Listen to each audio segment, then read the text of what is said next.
no. So what? How have you seen the space change over the past little while? It's definitely matured. There's less capital going into ICOs, and we had obviously the ICO bubble, then we had the IEO bubble, and now we're not seeing IEOs raise much capital at all. I think last month we saw less investment into token projects than we have in the past 2 years. It was, we're seeing the adoption metrics are down for Web3, for decentralized applications. Less people are building dApps, and some really drastic changes need to be made to, increase that adoption curve again. So things have changed probably for the good. It's become harder to raise, which is always a good sign. But it's also difficult for good projects who have good token economics to actually close capital. So we're seeing more equity being raised, and more companies are setting up a foundation, which they will raise capital for the foundation, and then it's like a non-profit, so they can fund the token operations that way, which is good. It's definitely matured, but we're seeing, as we knew we would, that the US are falling very, very behind on on tokens and blockchain in general, because they're dismissive, and they have very stringent regulations, especially state to state. They don't have blanket laws. They're all different in each state, so it's making it very difficult. But it's very good in Europe. Europe's been great. There's a lot of amazing projects raising, still some projects are raising a lot of money from very smart VCs. So yeah, the space has changed. It's evolved. It's continuing to evolve. I think now we're going to see a DeFi bubble. I think a lot of people are going to raise a lot of money off the back of the DeFi hype, and it's just realizing that there is space for all of these things. There are space for IEOs, ICOs. There are raising, but it's important that people don't get too bullish on anything, and just remain able to kind of see past it, because you can get burned very easily. But just on DeFi, because I mean that is literally the flavor of the month at the moment. Yeah. I mean, how do you see that? How do you see that that playing out?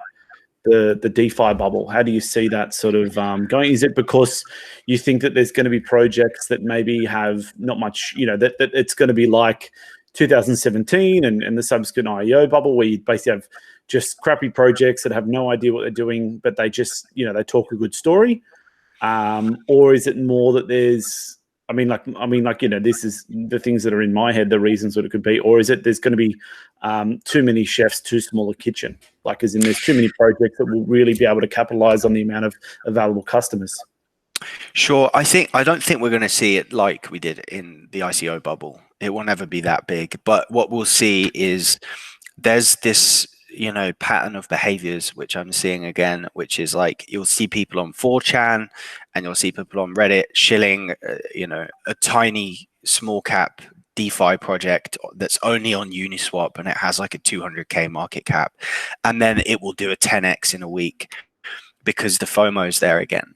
And I think it's easier to get that FOMO in place for the flavor of the month, which just happens to be DeFi right now. So yeah, it's, I think that's what we're going to see, because it's so easy to list tokens on these decentralized protocols like Uniswap. And I mean, now there's aggregators for liquidity, which are very smart. It's just becoming an easier way to raise capital, to launch a token, and then to basically, create some FOMO on, Reddit and 4chan. And then you get this, this FOMO pump. And you essentially then you're able to dump your token at a premium. So I think we'll see that from some good teams as well, but that's where I see a lot of interest is coming in. And there's some good big DeFi projects that will come out soon. So, I'm bullish for that space in general. But I just think that because it's the next big thing, that it's going to be easy to get too excited about it. Yeah, I think that one of the, like you said, my view on the DeFi space is like any mini bubble that's existed in this space so far. is that you've got just this basically like it's the new thing. Then there's this overwhelming amount of projects who all try to basically pile in on the space. And for me, it's like there's only so many in an early adopters market, or even a like extremely cutting edge early adopters kind of market. There's only a limited number of customers that you'll be able to grab, and then be able to show to investors that, hey, we've got this many customers, we've got this many users, we've got this good story, that can be shared around. Like, so I mean, if there's only an available market of say 10,000 people, absolutely, then a couple of the big projects are going to get the first 8,000, and then the other 2,000 will be split between the bottom 95%, which means they'll all fail.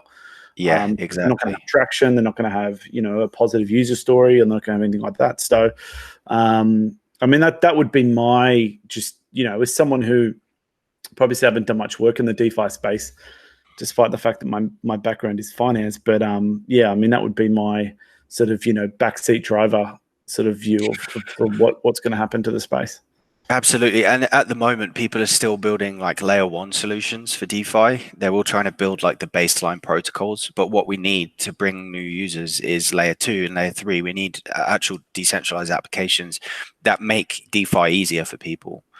And until we have that, it's we're still stuck with them same 10,000 first users, and everyone's fighting for them. So this is why I'm bullish on wallets, because wallets like Argent and Zumo that allow access to the benefits of DeFi very easily for first time users or second or third time users, they're going to be the key to getting new users in.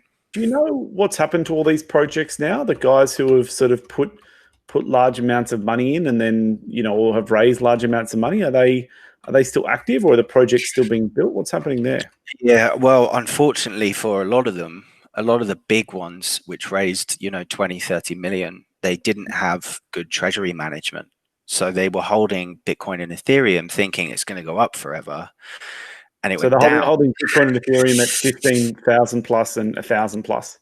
Yeah, and now obviously a lot of companies sold on the way down, so they had a staggered sales process where they would sell 25% at $700, and then it got to 150, and people were selling Ethereum at $150.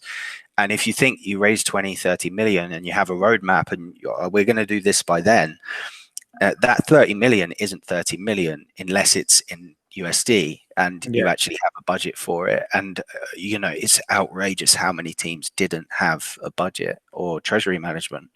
So the ones that did, and the ones that was smart with that, hopefully are still building. I know a few of them are doing very well, still building away. But yeah, it's really remarkable how many of the biggest projects on the market that everyone was super bullish about just hemorrhaged cash for the entire duration of 2018, and some of them 2019 as well. Because I was going to say that would have been the biggest thing. I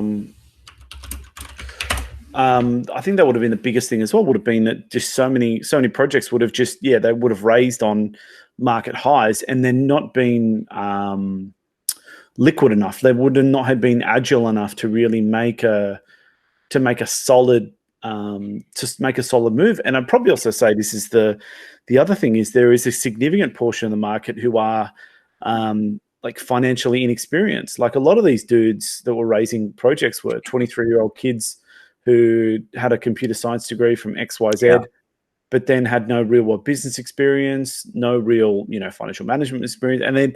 And then managing $20-30 million projects. And of course, absolutely. What I mean? Like, I'm not saying that, they may have been incredibly talented. I'm not taking that away from them, but I'm saying that anyone in that, even if you're a seasoned finance manager, over that time period where Ethereum's jumping from 1,000 to 1,500, and then, within a month or two was down to under $500.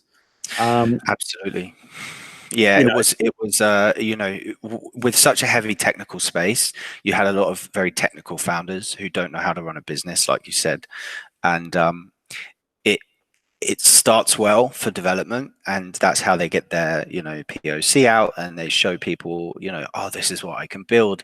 But if you don't have experienced business managers and, you know, financial managers, you just get crumbled by the market. And there's, you know, is a lot of pressure as well in holding that much, you know, in volatile assets. If you're holding, you know, millions of dollars worth of ETH, and you're bullish on ETH, your whole judgment for your whole business is clouded by your own bias. And it, you know, there's also the risk of, you know, having to handle the private keys. And I think a lot of people didn't Well, yeah, like realize that that. Canadian exchange. Yeah, exactly. And a lot of people didn't realize that some of the most high prospect teams in the world didn't have an office. They had a website, they had a white paper, and they had an ICO address. And they didn't have an office, and a lot of them still don't. It's crazy. And they raised off the back of the FOMO, and people trusted that it would do well because sharding, or, you know, blockchain 2.0, high transactions per second. Look at the team; they're from here, and a lot of these teams I spoke to, they had 12 people on their website, and, you know, only 4 of them actually worked for the business, and the other guys didn't even work for the business. They just agreed to be on the website to help them raise money. Well, I know that there was some dudes who were charging upwards of 20K to be, or 20K to 50K to be a face on a website. Yeah, I'm not naming names, right? and when I say this name, I'm not saying that he ever did this, but it would be the kind of thing where you're like, oh, I want Tim Draper. I don't think Tim Draper would do something like this, but it'd be like, oh, I want Tim Draper on my thing. Oh yeah, sure, 50K, and Tim absolutely. would be there. And look, everyone at some point, or most people, I say everyone, probably not everyone, most people have a budget for being that guy. You know, if you say, look, we'll pay you 100 grand to advise us, and you don't really need to advise us that much, the guys are going to take it. So it did work, and it worked well. But it, you know, there was this whole underbelly, where, you know, if you understood what was going on, it was really messed up, and it was very obvious as well. Once you start to work with the teams and understand how they operate, you were like, damn, people are in trouble here. And I've always been quite vocal about the teams that I felt were, you know, kind of pulling the wool over people's eyes, or I was always very vocal, because, and the exchanges too. I mean, you know how exchanges work. It's just as bad, if not worse, really. Well, I mean, that was where the IEO drama started, because they were essentially the ones who were, you know, in many cases, that's where in my mind anyway, that's where I think a lot of the exchanges were, you know, that's where a lot of the falsifying of liquidity came from. Because it's like, well, if you want to be part of my, you know, if you want to raise an IEO on my exchange, you know, you need to pay this ridiculous fee.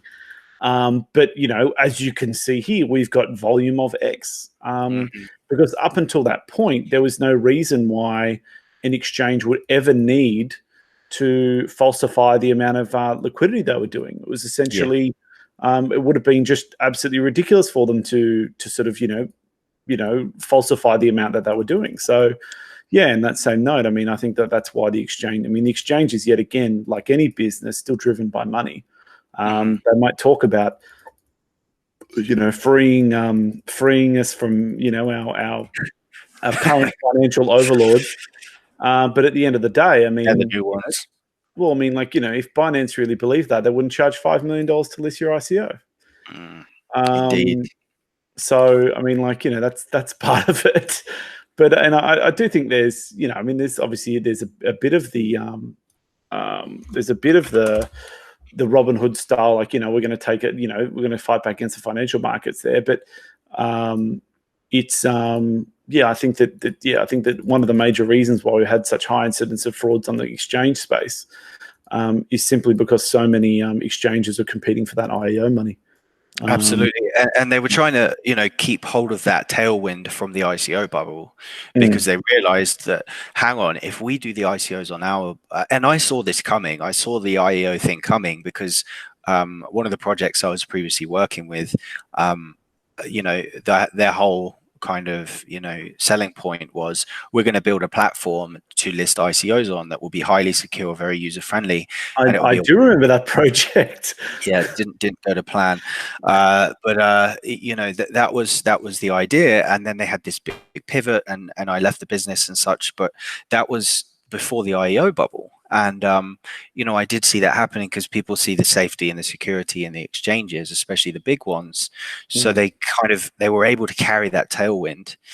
But that's a good segue to decentralized exchanges and decentralized offerings like DAOs, continuous ICO offerings, because that is really where I see things going, and why I like the DeFi direction towards having DAOs and having continuous token offerings, and having the ability for the token investors to kind of control the DAO and say, you guys have, you've done a terrible job. We want to cancel the next batch of funding, which is in the DAO.